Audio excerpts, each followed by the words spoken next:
It is Saturday, August 31st, 2013, and today's screenshot of the day comes from an anonymous donator. Alright, everybody, welcome to Good Morning Eorzea. As you can probably tell here, I am currently in-game, and I have with me a special guest of the day. I'd like to welcome back Mr. Xyle Harkyn. Hey, good to be here. I'm glad you could join me at the table today. How are you this morning? Pretty good. Pretty good. Just finished my Black Mage Artifact quest. Feeling pretty good. Awesome. I mean, it's only been, what, about a week since Early Access started, and you've already finished your artifact?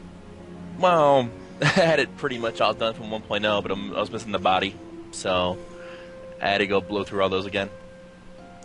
Alright. Well, the last time we had you on, we were talking about the free-to-play conditions that were coming around, but we all know that that's never going to happen. Yoshi's pretty much put the kibosh stomp on that. So let's go with a couple of other subjects that have come up recently in the news. Sure. So let's start off with your belief and thoughts based off of the very recent and very dramatic change to the material usage license. That was kind of unsurprising, not so much unsurprising, very surprising, considering that the Japanese in general, these Japanese gaming companies do not typically understand the value of YouTube.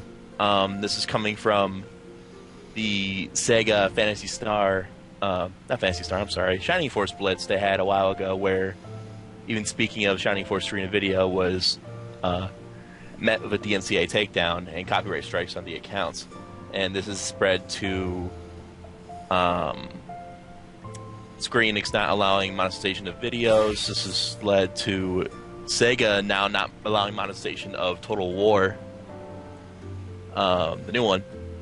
So, and Nintendo's huge. Yeah, there was a big thing about Nintendo. I mean, it seems like they're easing back up, but this, once again, this is a Final Fantasy 14 based show. So, how does this affect the community for 14? When it was in place, effectively none of the high-name YouTubers would not touch it. It was pretty much taboo at that point to even, show footage of it, because they were worried about their accounts being, taken against, their livelihoods kind of destroyed. So they weren't going to touch the game at all. We're going to cover it, and any footage they had, they were going to scrap. Now that the material usage license has been revoked, and well, not so much revoked, but changed, so you can monetization, we can expect a wealth of content for 14 on YouTube and other video sites and streaming. Yeah, because they did change it so that way, as long as you're under a partnership type program, be it with Twitch, YouTube, Livestream, Ustream, those are all viable options as long as you're within the recommended rights. And they did make it so that way you can put your own music in it before or after, but not during the video. So you can't put any kind of mashups or montages, so to speak, with the game itself. I have a feeling that's going to change as well. I mean, not so much in terms of what's in the Smash Mouth over 14, but maybe original stuff that's not under copyright. Kind of like Machinima with Red vs. Blue and such. Exactly. I'd be looking forward to doing some of that. I was actually considering doing some public service announcements with a few other people, kind of like what some of the people used to do for WoW. Oh yeah, there are tons of podcasts for WoW and Machinima, so I'm wondering if 14 get the same kind of treatment. Well, it depends on the community, so I'm hoping that I can, if not help spearhead, but at least help support the community overall and try to push us all forward. Mm-hmm. And I was actually doing a dungeon raid earlier today. Nice. Dungeon raid! But I was talking to some of the people there, and I'm actually thinking of making my YouTube channel a charitable channel, and all the proceeds I'm going to get from the YouTube viewers, like when people come and view my channel, I'm going to turn around and donate that all to charity. Because I was not expecting to be able to make any money off of it because of the way that they were planning it. So I figured, well, if I wasn't expecting the money anyways, might as well put it to some other good use. That's awesome. Did you give any thought what charity you're going to look at? I'm thinking I'm going to go because, as a lot of people know, especially within the last couple months, I was huge on supporting Zeldathon. And what Zeldathon does is they pick a different charity every 6 months, and they do a big charity drive for that different charity. And what I'm thinking is I'm going to take the proceeds that I can get from my channel for that 6-month time period, and then once Zeldathon comes up, I will donate the entire lot right on to their whatever charity they pick. Awesome. That sounds fantastic. I mean, I might not get that much. I might get a lot, but, you know, it's all up to the viewers. Every little bit helps, right? Exactly. And I mean, it doesn't take that much effort if you want to just come in, watch a video, and it helps out a little bit. And think of it this way: if you can't, or if you're not sure, like, you want to donate to charity with your own money, a couple minutes, watch a video here or there, and it's a couple of cents to $1, you know? Definitely. But speaking of money, let's move on to a different subject now. Sure. We know that there's been major login problems and restrictions with the launch of 14. What kind of compensation do you know that Yoshida-san and his team have actually promised us? Extension of the free trial period. We're going to get I want to say a few more days, maybe a few days to a week, if I'm guessing, but he wasn't specific as of yet. Primarily, the NA servers were a bit overrun, so to speak. What Yoshi P stated in a post that he was not expecting this many players out the gate. He thought it was going to be more of a tepid launch, busy but not overwhelming. And as press of the game kind of went forward and how much more improved it is, that the subs would stagger on and then it would just get better sequentially, giving the server team more time to get more servers. That didn't happen. Everything hit the front door immediately, and we smashed records. Yep, and the record is pretty much for Japan. This is the highest online game PCU that has ever been recorded at 218,000. Yep, and that's concurrent. And with the estimation of it, the peak times were all mashed together into one time period. I think it was like 350,000. Correct. So think about that for a minute. That's a per server or something, isn't it? No, PCU is the amount of people that are logged in at any one given point simultaneously. So the 218,000 was probably, I'm not sure what servers they're looking at. Maybe looking at all of them and looking at what the max number was. Yeah, that's probably concurrent between all the servers then, because that is a large total. Mm-hmm. But that's with the restrictions on.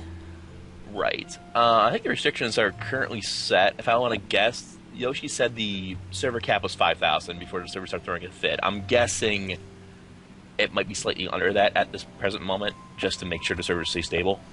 Yeah, if the cap is a certain number, you don't want to put it right at the stress level. You want to have a bit of a flux there. Exactly. So I find my understanding is that they're going to be starting. They're going to start to implement the major fundamental upgrades on Monday. Isn't that right?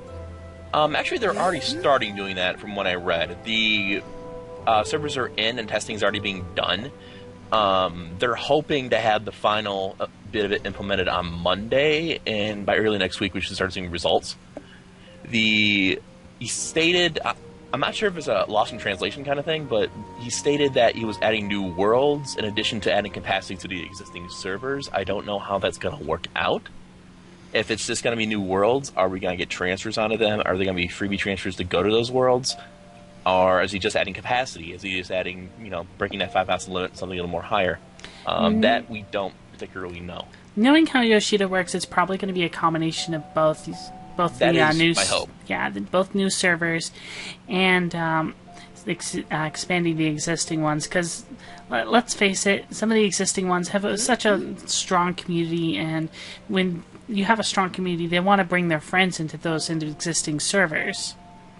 Correct. That's the problem with the legacy servers right now, since we're all kind of, in this one knit group from 1.0. It's going to be hard to move any of us over unless we want to start a fresh server for New Economy. Well, there is something that they might be able to do, but you never know. I mean, he did talk a long time ago about designating a role-playing server. If they're adding new servers, this might be a good time to designate one specifically for role players and then offer free transfers for everybody based off of the server moves. That'd be interesting. It would definitely be able to accommodate a lot of the role-playing issues with servers. It would definitely be able to combine a bunch of people into from different spots onto one server that way, and it would definitely get like some of the older and the newer players together that weren't originally wanting to be on the same server. But there's also the addition of other servers, and chances are they'll probably order, or not order, they'll offer, that's it, they'll offer the transfers between the servers that way. Like, completely free, I imagine, because he wants people to enjoy this. I mean, the fact that they stopped selling the digital version because they are doing so well. How many MMOs can say that? They're doing fantastically in terms of initial sales, which is fantastic. My only concern is how they're going to keep pushing, because basically, if this is going to succeed, the devs need to be pretty much on track with patches and updates, full support from out the gate. And there's a lot of MMOs that did not do that well because of dev support Tor being one of the most obvious example. So, considering Yoshi's experience and what the team has done so far, both 1.0 and 2.0, that'd be kind of awesome. It's kind of good, setting on the horizon, so to speak. Yeah, I mean, completely redesigning a game from scratch, adding new storyline, getting all of this together within 2 years and 7 months, was it? Yep. I mean, the guy's got a fundamentally amazing track record on this game. I'm pretty sure he and his team have already got like the next few patches planned out and probably are already working on an expansion. Yep. You said the expansion was going to be titled 3.0. It sounds kind of awesome. But yeah, 2.1 is already in the works. They had a nice UI post today explaining how they're actually going to add a sorting function to your bags. Thank you. That really should have been there at launch, but well, there is kind of a sorting option for your normal bags, but I'd love to see one for the retainers. Oh yeah, there's going to be one for everything. Retainers, inventory, and armor chest. And it works. So, kind of hyped about that. Excellent. Well, did you have anything else you wanted to talk about on today's show? Not particularly. Alright then. I'm still kind of like half dead. I've been up a little late. As of late. Alright then. Well, I'm going to close it out here then. As always, you can leave any positive or negative comments in the box below. Like, share, and subscribe if you haven't already. You can follow me on Twitter. Stop that! You can follow me on Twitter at NellCelestine. And if you have any comments, suggestions, or if you'd like to be a guest on the show, offer any screenshots, or you can send me a YouTube private message or post on the official Lodestone topic. As always, this is Nell Celestine and my guest of the day, Xyle Harkyn, bidding you adieu.